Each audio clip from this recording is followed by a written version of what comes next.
Howdy guys, it's Millipedal, and today I'm going to be going over the Reaper contract, as well as some additional information on Reapers themselves. Reapers are probably one of my favorite species in the series, and I think they needed a little extra love outside of the species video, so here we are. Before we start, UnderWorldly is a world-building project that I've been working on with my partner Pepper since 2015. If any of this interests you, I have more about the series on my Instagram, Twitter, and Wiki, all linked in the description.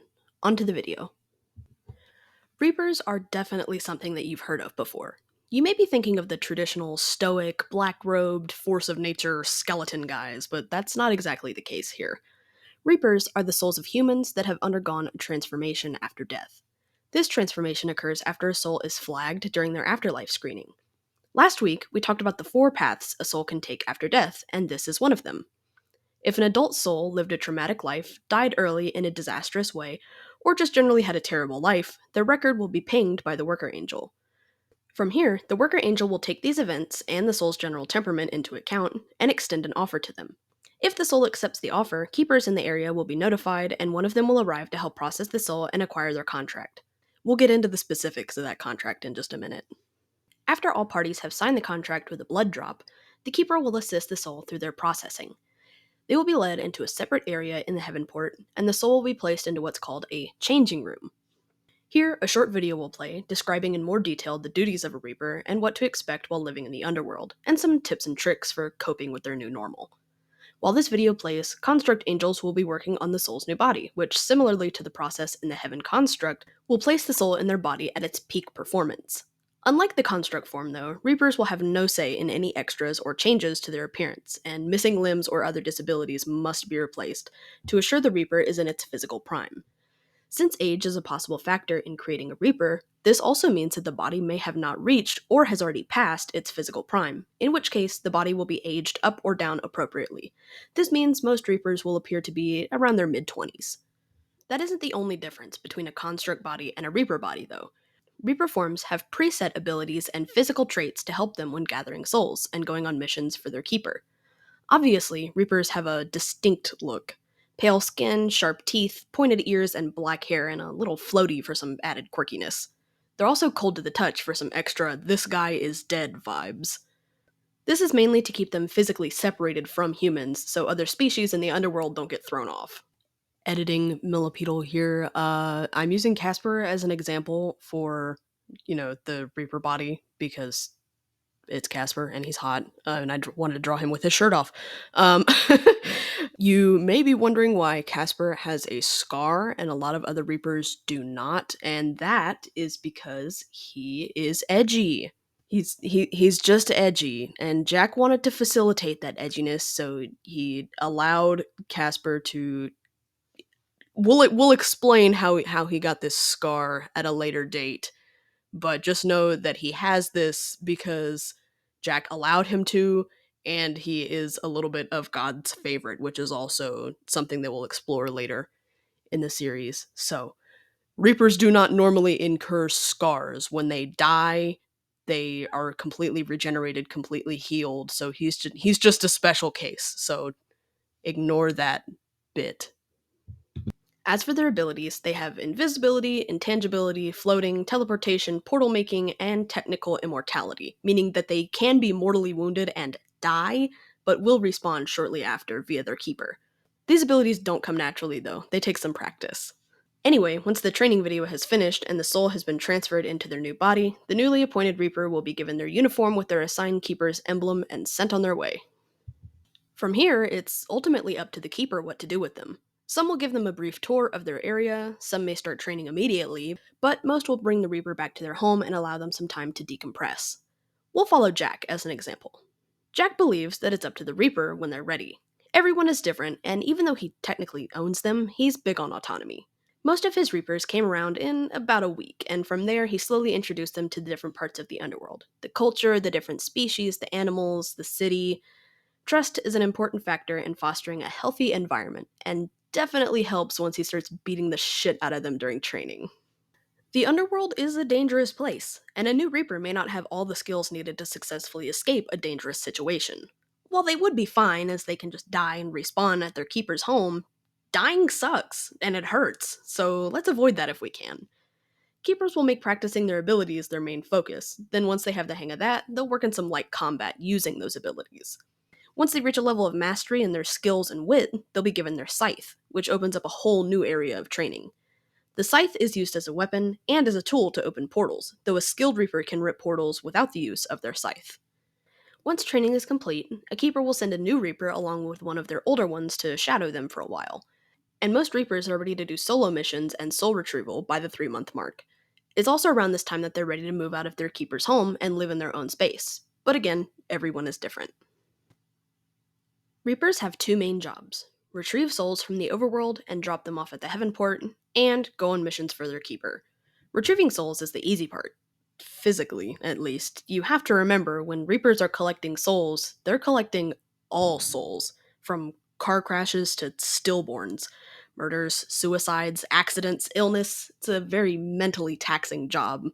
Most Reapers are able to get through around 8 souls a day, about an hour per transfer. As most Reapers don't just want to grab and go, they take some time helping each soul process what has just happened to them, answering their questions, and even taking them to see loved ones before they go if they want.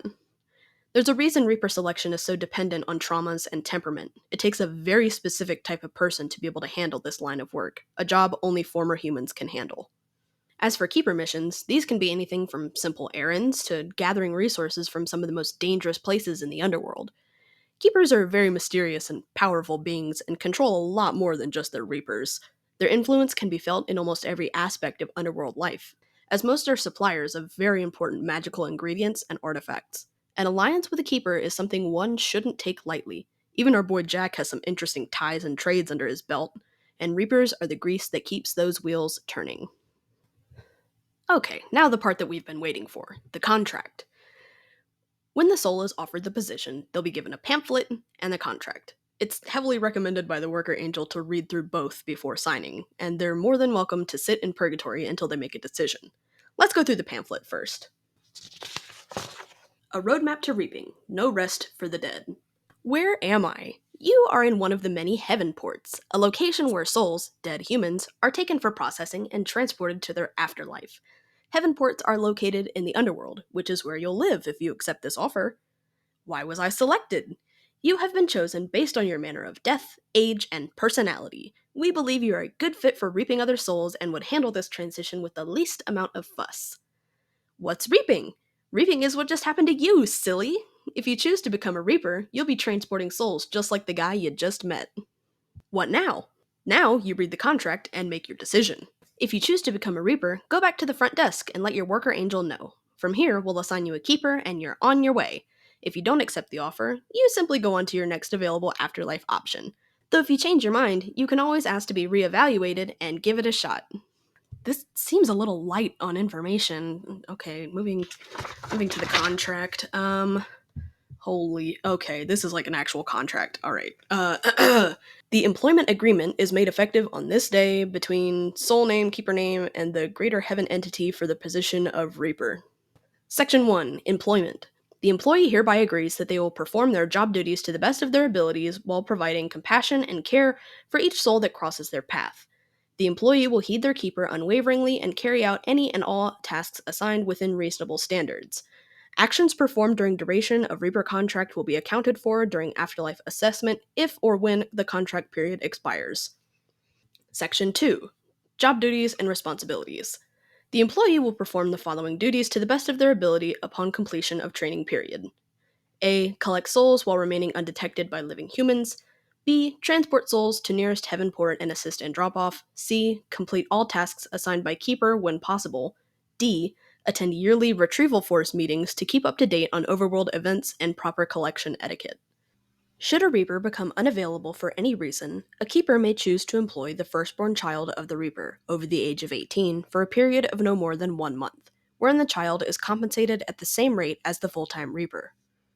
Section 3. Compensation, the fun part. Retrieval and drop-off shall be compensated on a commission rate of 75 UWD or equivalent currency per one soul, to be paid weekly. There is no commission cap, nor is there a quota per day. Additional optional tasks assigned by the Keeper are compensated to their own discretion and are not regulated by any sector of the greater heaven entity. Section 4. Terms of employment. Newly appointed Reapers are required to serve a 1 year term during which their training will take place. After a Reaper's term has been served, they can choose to renew their contract or continue on to their reevaluation and afterlife. Note that once a contract length is selected, the employee cannot back out unless authorization is given by both the Keeper and a Level 4 Worker Angel. And then, as you can see, they've got the lengths of time that you can choose to have a contract, that being 1 year, 5 years, 10 years, 20 years, and 50 years. Section 5 Keeper Stipulations. Keeper is required to train and assist the employee to the best of their ability to maintain ownership. Each employee answers to their keeper, who must always have the best interests of the greater heaven entity and the concealment of the underworld and the heaven construct in mind. Failure to keep the employee in check will result in termination of contract and either reassignment or reevaluation of said employee, as well as an audit of other reapers owned by the keeper. And then all parties hereby have read and blah blah blah blah blah. Okay, yeah. Woof, that was a contract, all right. Being a reaper isn't all peaches and cream, it seems.